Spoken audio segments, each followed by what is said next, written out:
evocação, né? Porque você evoca esses espíritos e eles esclarecem tudo, né? Não há esse tipo de coisa no mundo espiritual, né?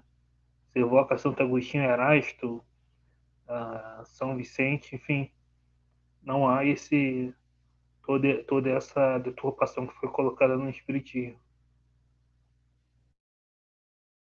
O Luciano está falando ali, né? O Luciano Alves, que o meu próximo curso vai ser Nosso Lar no Centro Espírita. Mas é isso. As pessoas enfiam em goela abaixo nelas. Mas o que eu julgo mais grave, Luciano, é que a casa espírita, por que as casas espíritas não dão espaço para quem é contra isso? Percebe? A gente podia ter um grupinho, uma palestra semanal daquele expositor que é contra essas obras, que são contra essas ideias. Ficaria mais justo, né? Que aí a pessoa que é leiga no assunto, ela diria assim, olha, hoje eu fui na palestra do Lauro, vou usar o Lauro de exemplo lá. Eu fui na palestra do Lauro e ele estava lá defendendo a obra Nosso Lar. Interessante, ele falou umas coisas lá interessantes. Aí, na quinta-feira, eu estou indo na palestra do Michel lá, que está indo contra. A pessoa vai dizer, ela vai ver as duas opiniões, as argumentações dos dois, e aí ela vai, racionalmente, vai fazer a escolha dela. Ou vai temporariamente pegar uma como hipótese, como tese, mas é importante a antitese. E a gente perdeu isso no movimento espírita. A gente perdeu, se criou uma ideia perigosa no movimento espírita, e a FEB alimenta isso, a FEB alimenta isso, que se alguém estiver discordando do movimento espírita, essa pessoa é das trevas, ela quer tumultuar e gerar desunião. Se criou essa ideia. Então a gente não pode mais discordar. Nós criamos, a gente já pregou que o espiritismo é uma fé racional, mas se alguém questionar ou discordar, a gente diz que a pessoa é das trevas. Se criou esse pensamento. Há poucos dias, acho que foi o Eric que me mostrou hoje, né, Eric? A FEB lançou, acho que essa semana, né, uma postagem com esse teor, dizendo, olha, tomem cuidado. Agora, devido à internet, à democratização dos espaços da mídia, há pessoas aí se infiltrando no movimento espírita para pregar a desunião, a confusão. Aí a gente vai ver que eles estão se referindo a nós. Então eu não posso discordar. Só que se eu crio um ambiente onde eu não posso discordar, raciocinar, questionar, eu joguei no lixo a razão, não é fé raciocinada. Virou igreja. E é covarde isso, porque eu digo que a pessoa que discorda de mim é do mal. Porque eu poderia dizer, olha, o Michel lá do Kardec Tube, ele pensa diferente. Por isso a gente discorda. Mas não, além de discordar, eles dizem para as outras pessoas que quem discorda é do mal. Isso é covarde.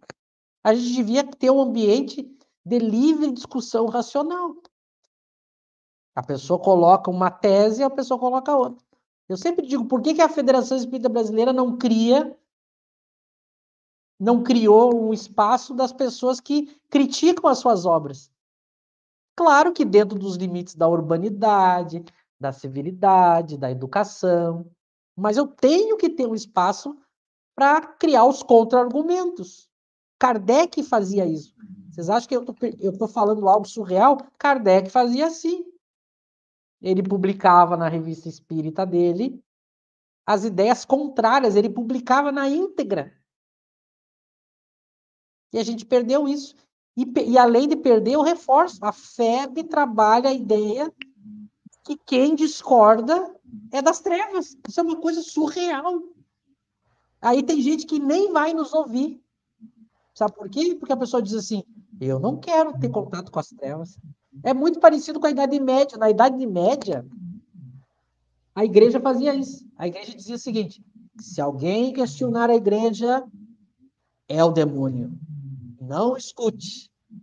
E aí todo mundo que questionava a igreja era apedrejado, era queimado na fogueira, porque era o quê? Era o demônio. Não interessa o que a pessoa está falando.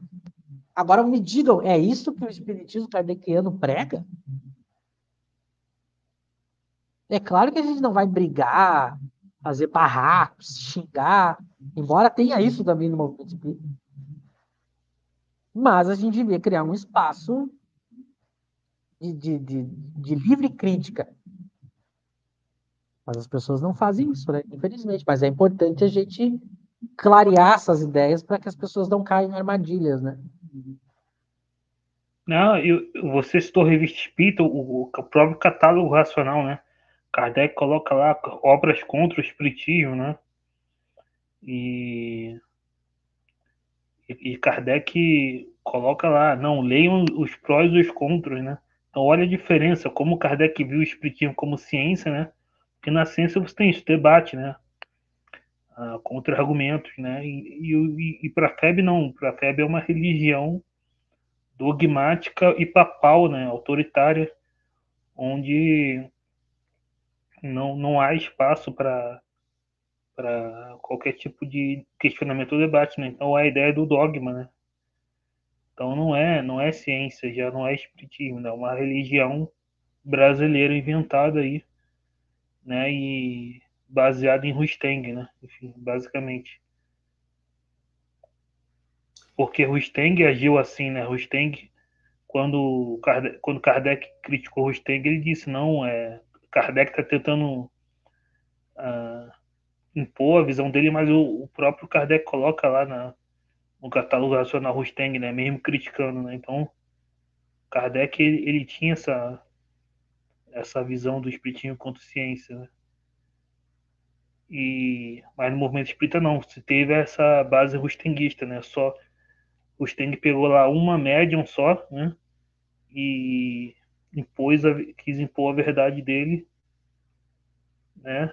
E, enfim, sem qualquer base, e ficou assim, né?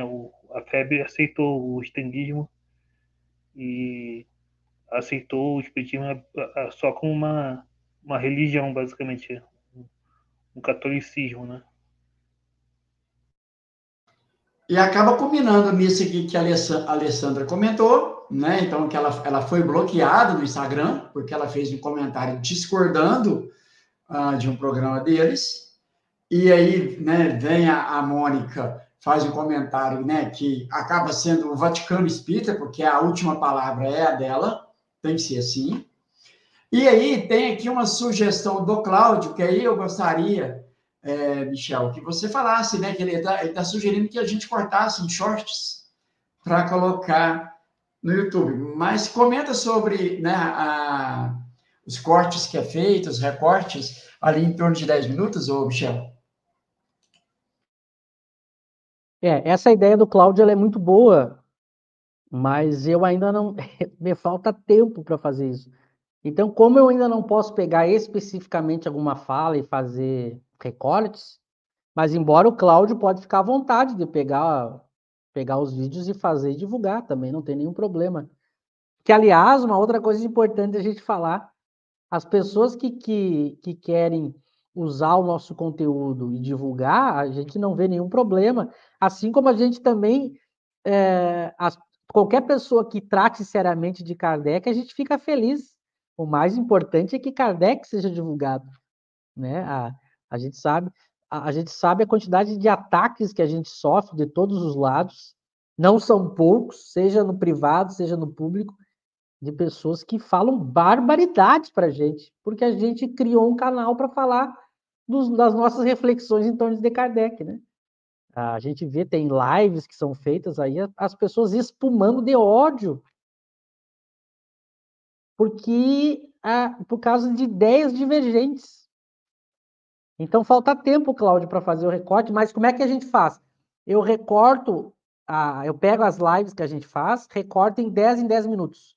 E aí eu vou postando durante a semana, o Lauro também posta, o Eric também posta. Então esses são os recortes que eu faço, que é mais rápido, cortar de 10 em 10 minutos. Mas se tu quiser fazer, fica à vontade. Se tu